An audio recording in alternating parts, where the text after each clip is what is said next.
5.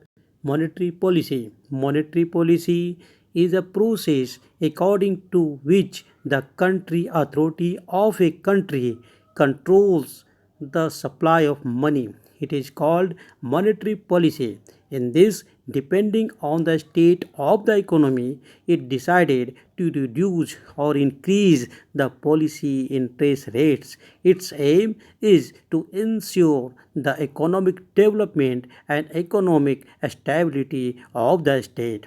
Two types of monetary policy are adopted in form of monetary policy. The expansionist policy, by this policy increases the total supply of money in the economy at a faster rate which is more than normal.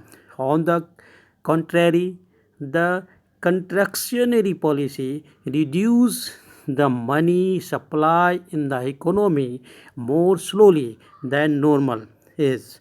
Under the expansionist policy, interest rates are lowered and loan terms are made easier to lure businesses. Expansionary policy is used to deal with unemployment in recession.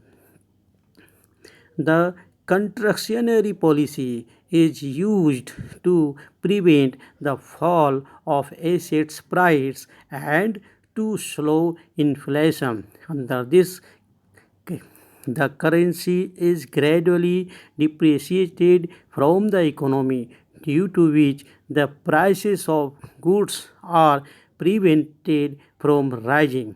In this way, we see that monetary policy is a very sensitive subject. Prior to the adoption of monetary policy, a thorough study of existing economy is necessary.